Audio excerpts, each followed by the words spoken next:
What I'm going to talk about is product strategy and alignment, how we actually think about all these things and why do we build those products, how do we align all the different product themes, and how do we work on a bigger scale.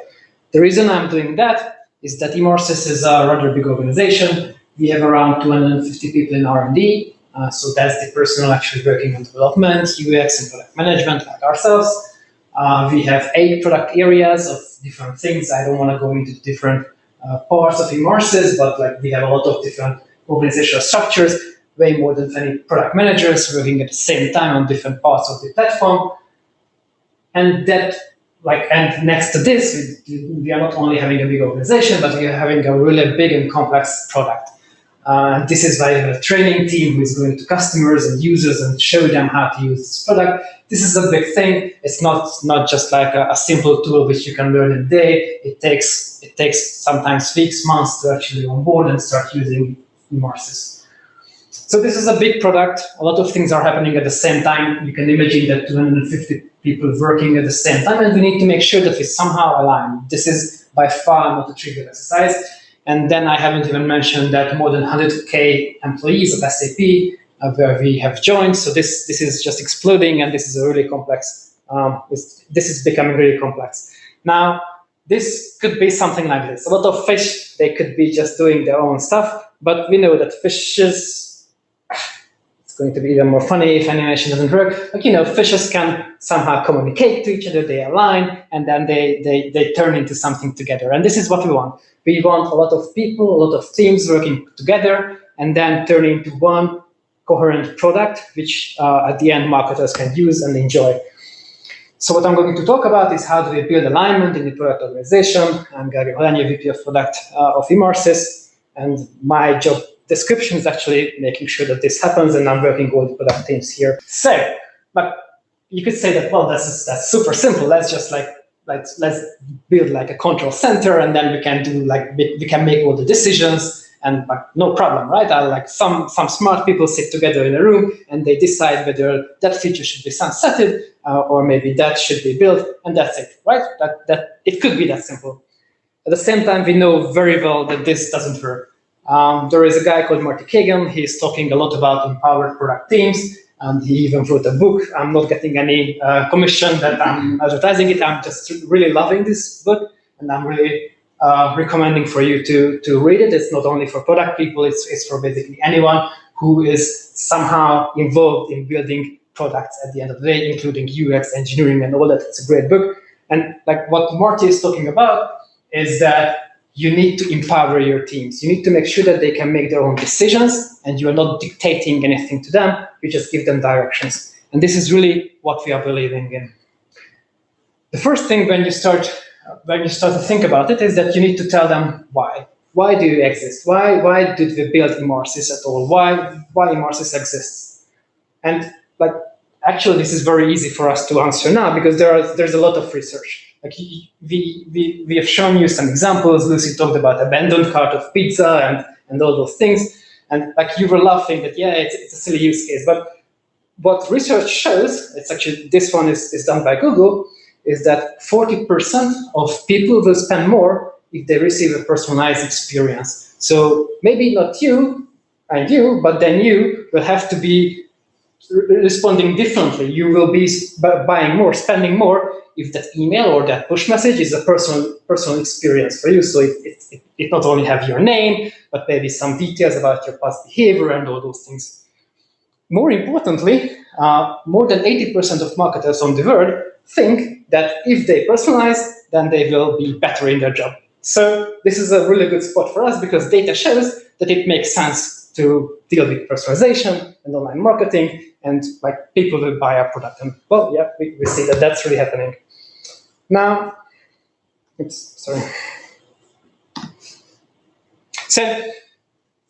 So now we understand why do we exist. Then, what's the problem we need to solve? And Lucy was talking about automation and what their vision is, and this is a really important concept because if you imagine that you have that many people working together, they need to work for the same thing. They need to have the same goals, and the first step to align those people is that you build a vision which they can all believe in.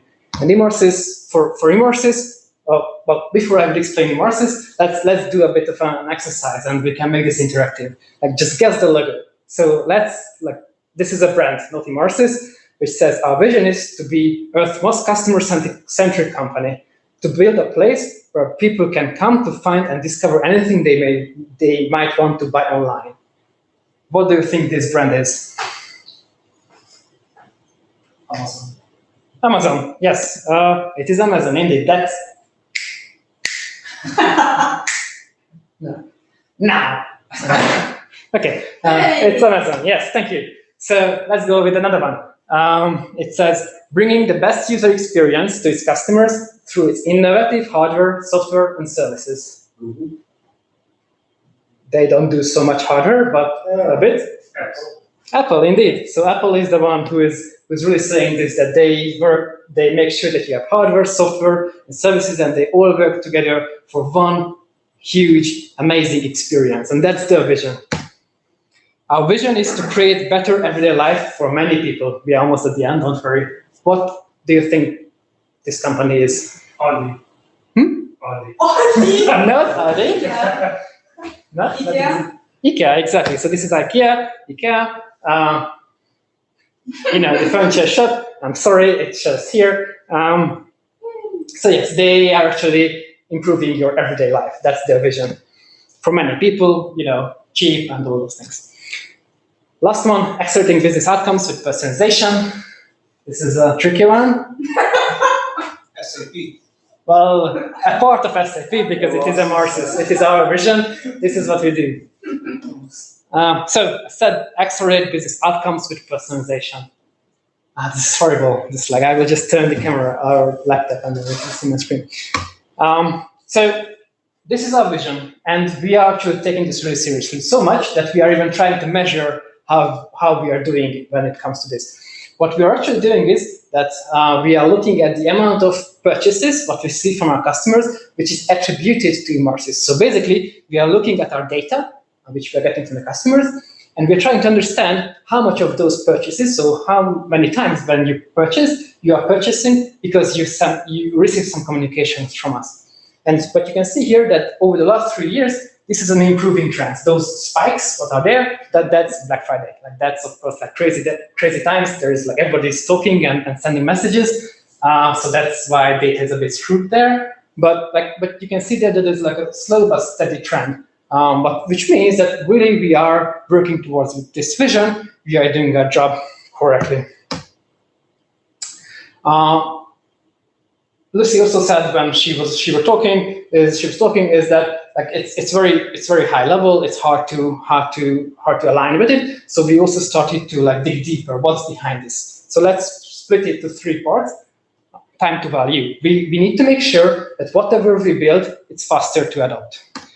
We said that it's about true one-to-one personalization. So basically, we are building stuff which will be then more what you can adopt. We are building out new features.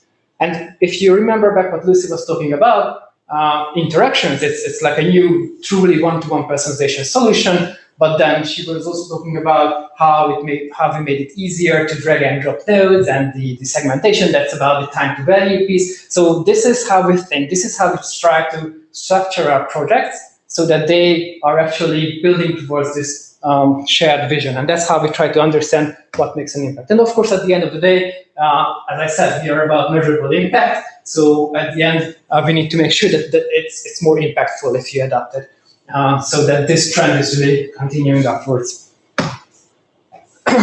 So really briefly, as I said, the product vision, that's a key item if you need to align a lot of people. I don't want to go into too much of the details. Roman Pichler is a great guy who is writing a lot about it. In order to build a good vision, you need to describe your why, go wide and far. You don't need to look at your current solution. Just think about IKEA. They are talking about all people. Stay very high level. It's not going into the details. It needs to be a collaborative effort that everybody can feel ownership on that. It needs to be inspiring. So these sentences, they need to make sure that people come to work for those sentences because they want to contribute into that vision. It needs to be simple. And at the end of the day, you need to use it. This vision sentence, we use it all the time when we are talking about what we are building, and that gives the context of all the things what we are doing. It's really helpful.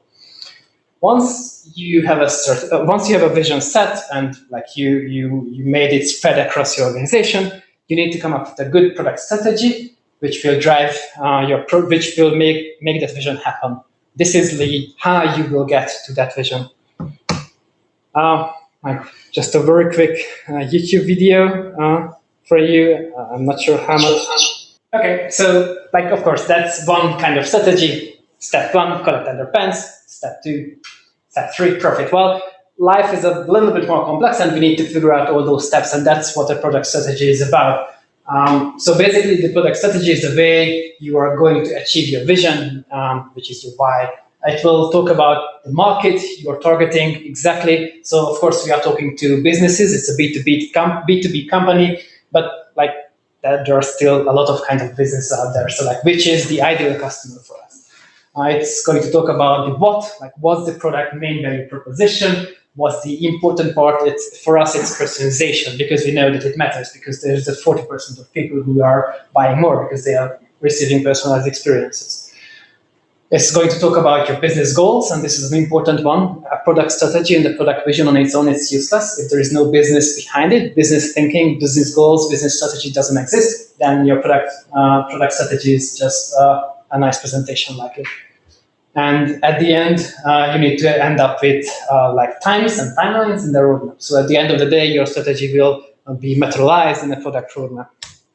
So I don't want to like bore you with all the details of like how this looks like for us. I will just show you some interesting snippets, if technology wants that. So again, back to Roman Pichler, like this is his tool to actually build a product vision and strategy for companies.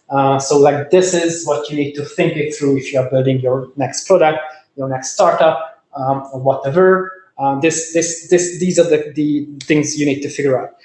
And for us, for example, for the ideal customer profile, or ICP for Emarsys, it's like for us it's the pure play online. So like online stores, step shops, and bricks and clicks retail. So shops where you can also go and really like go into a store and purchase something. And of course, as you can see, it has a lot of details, and like all this information is really helping us making the good decisions, because there are those many teams working towards their smaller parts, and we need to make sure that they all think about the same customers at the end of the day. Because as you can imagine, it's going to be a very different product if you build it for like a huge retailer who is running across different continents, and they need to deal with a lot of problems there. Or if you build it for someone who is just like running a web shop in their free time, like you need to build a very different product.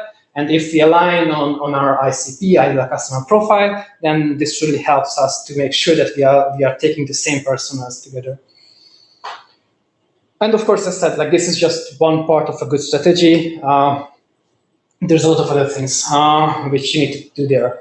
I was talking about like one metric, our North Star metric, which is our like vision metric practically, which is like everybody, which is driven by, which drives all the product areas working. And we started to really dig deeper and trying to understand how those different 8 product areas are actually contributing to that. So like every product team and product area is actually keeping some key KPIs, like key metrics, which they need to improve over time. And we needed to make sure that they all link towards these North Stars. So just to give you an example, for example, so as I said, the North Star metric for us is the amount of attributes, the amount of dollar value which we are generating. And then there is one of the product themes, which is about the time to value, which is for customers to actually start sending campaigns with us. Like if they want to build a new journey, how long will that take for them? And then in automation, where Lucy is working, they have their own key area level metric, which is about the amount of customers using automation and how successful are they with it. And what Lucy is doing when she's running their project is like she needs to make sure that she has their metric, and that metric needs to be improved. Because if they are improving that metric, we know that that's linked back to our North Star. We see how all that is contributing to the bigger picture, so that if everybody is doing this and everybody is playing this game, then at the end of the day, we are driving towards the same goal. And really, this metric tree is something which helps us to align and understand how we impact this single product. This is also represented as a roadmap. As I said, a good strategy ends up with a timeline to it. So we have our own roadmap. It's something which we are actually sharing with customers.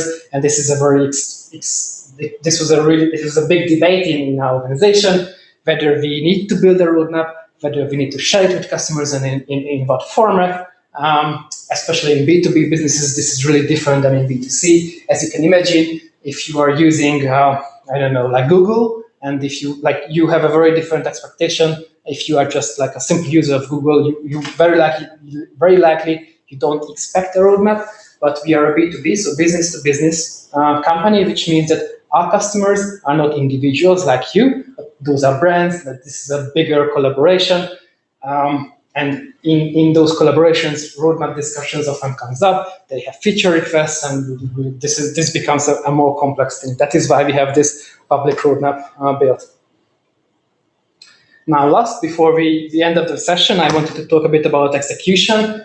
And Lucy already mentioned that we are running dual track agile. If you don't know this concept, basically it means that we are agile, so we don't have like months of years, even though that we have that roadmap, which I just showed, we don't have all those things planned out because this is not a waterfall development. We are running in agile in a way that we have two parallel tracks. One is focused on discovery, which is about understanding what problems we need to solve and potentially what solutions would those be. And then there is other track, which is about really building out those solutions and getting feedback. So in an ideal world, what we should be doing is that, let's say, by the end of every week, we've done some experiments, we've discovered whether this problem worth solving and whether this solution is good for that at all. And we are not yet building it, we are just building prototypes or any other ways how we can test it.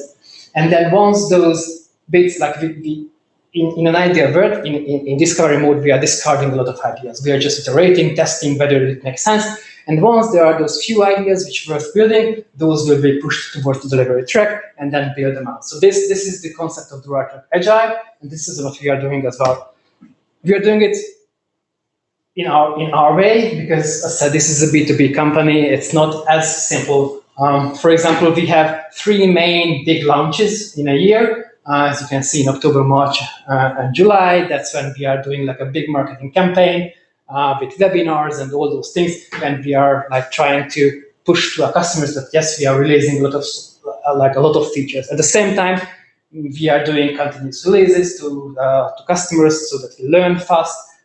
We are continuously building new features, giving it out to customers as soon as we can. So that's also happening. If you like, this is also a sort of a dual track there. But we also do a lot of discovery, where we are actually not building yet stuff, just testing and validating.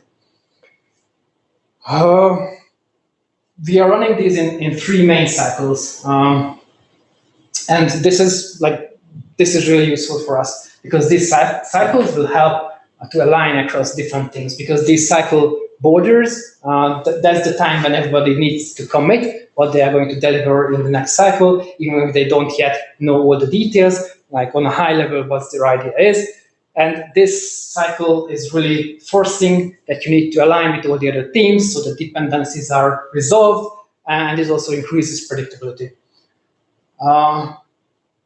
Every cycle starts in a way that product leadership gives them like the high level directions and prime priorities, like the most important projects, ideas which they need to solve, and gives the rest to the product area. So that kind of gives the freedom of for example, Lucy to come up with their own project, which she knows the best because she's the product manager of automation, and there is no one else in this organization who could tell better than herself what needs to be built in automation. At the same time, we need to do some kind of a trade-off, because if every area, every team is doing what's important for them, then nobody will be working on overarching projects. And that is why we have this trade-off here, so that we come up with one important project, which is a cross-area, cross-product project, which everybody needs to contribute to, but the remaining time is remain for the areas to work on what's important for them.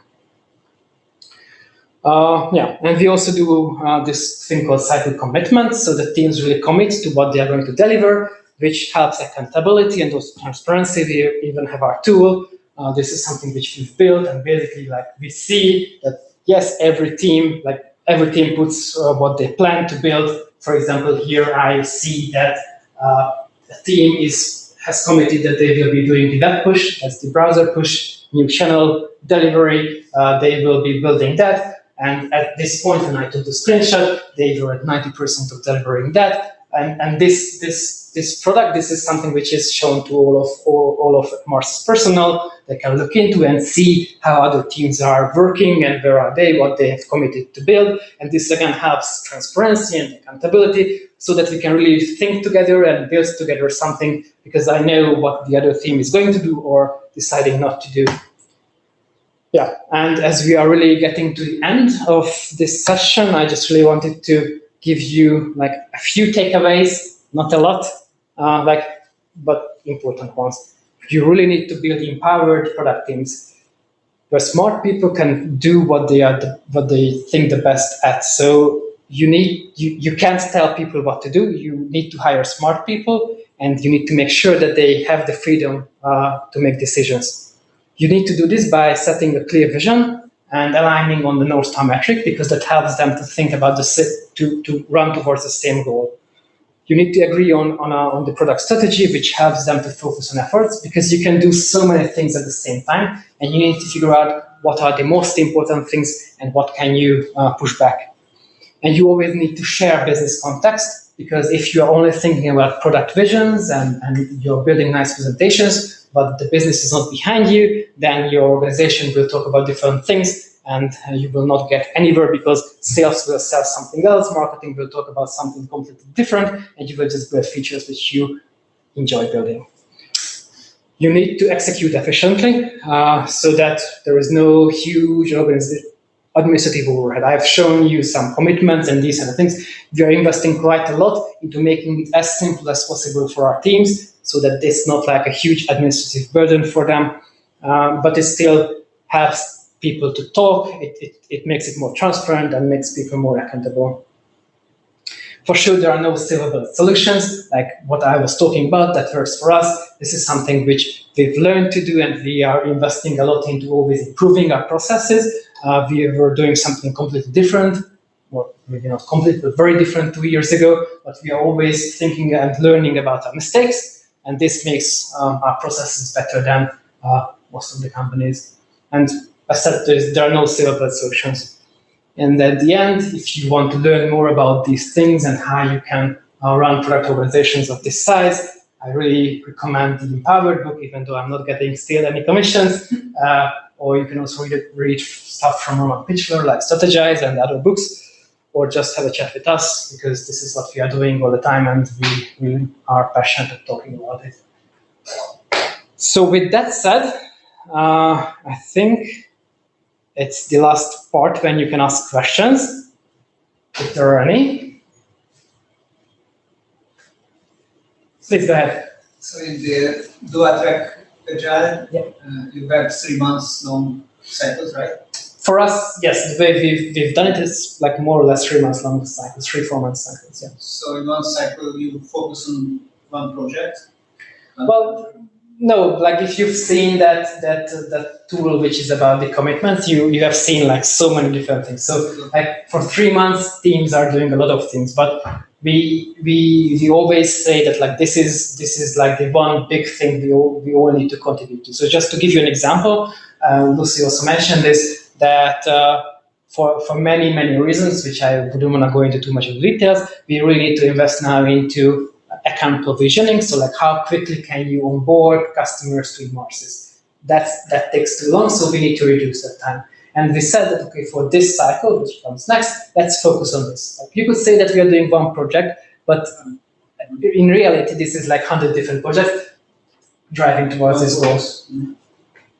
And how do you balance delivering these cycles goals and exploring the next thing? That's also a great question. We've like, again, it's not an easy one. For some time we had like a discovery period, like first 2 weeks, first 4 weeks of a cycle was spent on actually just doing all these discovery things, and the rest was on delivery. So we had this set up for some time. We said that this is not the best way to go. Now we are trying to do continuous discovery, which means that teams are continuously making these trade-offs and figuring out like what makes sense for them. And it's going to be very different for all different things, because if you are running a product which is like a mature product which likely is about like scalability problems, like automation center that Lucy mentioned, is like a 10-year-old product. Very likely you have very different needs of discovery because it's more technical, less productive. You don't need to talk so much to customers. You just need to do some spikes and performance tests. If it's a new product where you need to grow it, that's then a different problem space. Very likely you need a very different amount of discovery. You likely need to discover more and deliver less, because at that point you are unsure and you need to learn. So this is like, again, there are no scalable solutions. It will depend on the product life cycle, and each product needs to figure out what makes sense for them, and they need to like maybe figure out these trade-offs on their own. And again, this is about empowered teams. So in our organization, we make sure that teams can make these decisions, even when those are hard. We trust them that they can make good decisions, and we are there to help and spot the mistakes. No mistakes in the system. No, I mean, there wasn't any mistake, but I would distinguish the technical discovery from the product discovery, because what you mentioned, that the 2 weeks of discovery at the very beginning, this was just the technical discovery at the create phase. So when I spoke about the explore, pick, ideate, and create, then this shorter, very focused discovery is like a technical one. So how we build this thing in the create phase, but not like the product discovery is very continuous, because we have like regular sessions with customers discussing, and we are gathering the problems from these discussions with customers, and this is ongoing for product. But for the developers, of course, they are participating in these sessions if they want to, in the product discovery sessions, but really the technical discovery is something else, I think. From the figure. So the data track is basically mainly about the product discovery and problem discovery, and in parallel the delivery of the outcomes of these discoveries. So it can be like in parallel, really, because one is like a product task and the other one is like a delivery task. So, and when you begin such cycle, you communicate to the customer the roadmap.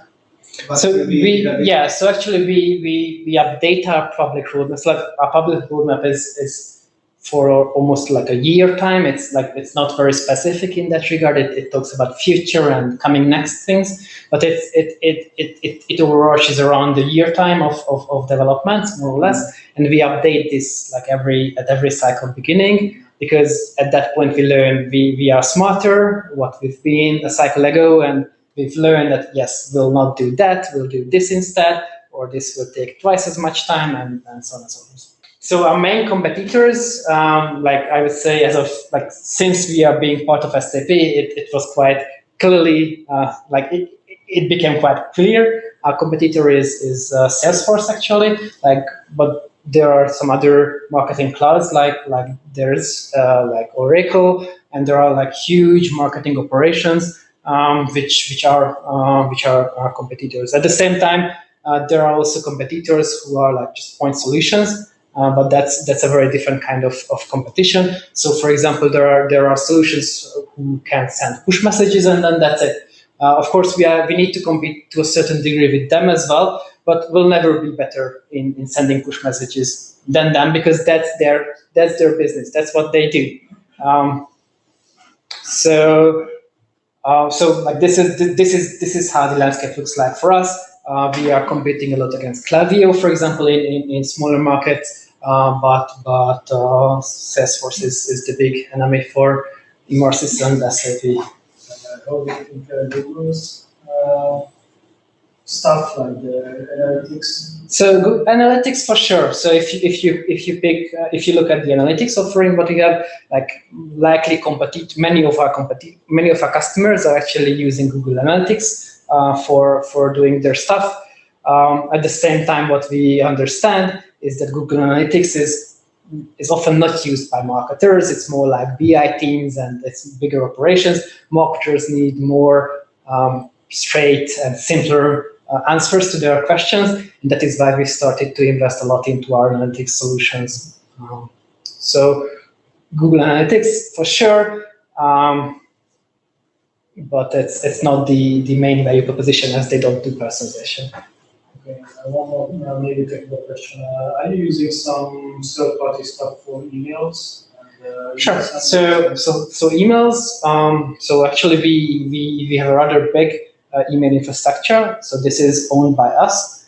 At the same time, we are using a third-party product, PMTAs, Power MTAs, to actually deliver those messages. So we have like a commercial product which we are installing on our servers at the end of the day, which is doing all the communication towards the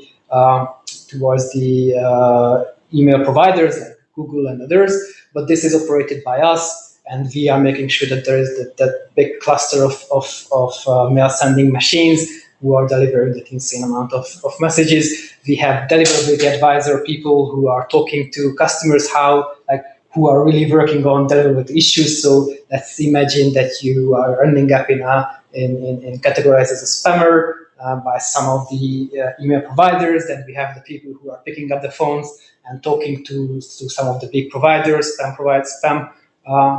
spam traps, and trying to figure out what went wrong and solve that problems. So that part is partially done by a third party, still operated by us, and we are investing quite a lot into that, as that is our core offering, bread and butter. Go ahead. On this topic, he asked that when you were acquired by SAP, what were the most significant changes on high level or low level, whatever? Uh-huh. So it's the official acquisition was announced, I think, 1st of November last year. So you could say that it's been quite a while ago. In SAP terms, it's still, we are in the merger. So there is after the acquisition, they always start a post-merger integration, PMI process, and we will end with that process likely mid-next year. That's when we finish merging into SAP. So there is still a lot of things which are still just to change, and a lot of things not yet changed. But I think the biggest impact on us is that while we were of course complying with all the regulations, we were running quite strong in the German region, which is really strict on data privacy. SAP was a different land for us, so they have very different regulations, internal regulations, and different interpretations of the same laws as what we had. So we needed to invest quite significantly into security and data protection and data privacy parts of our platform. When do we delete data, how, and these kind of things. That was a big change for us, I believe. And the other the other changes, which is now showing up, is that we start to talk to different level of customers. So Emarsys mentioned Puma. We are talking as Emarsys, we were likely talking to one country operation of Puma. With SAP, we are talking to the center of Puma and talking about how we are going to roll out to the entire business. Maybe that's not the good example with Puma, but it leveled up. We are really talking to brands which we are all interacting with every day, and we are talking how they are going to actually adopt Emarsys over time. So that's quite interesting. All right. So I think with that said, let's finish this meetup for now. I really thanks for all the questions and that you joined in live. I think it's a new experience for all of us, again, to come to meetups in person. So really thank you for that. Feel free to enjoy the rest of the pizza and beer we have there, and let's continue chatting. If there's anyone watching online, thanks for joining. And hit us up if you have any questions. We are of course looking for a lot of great and smart people. We have a ton of different positions open, so have a look at our website, careers page, and if you're interested, let us know. We are happy to have a chat. Thank you, and bye-bye.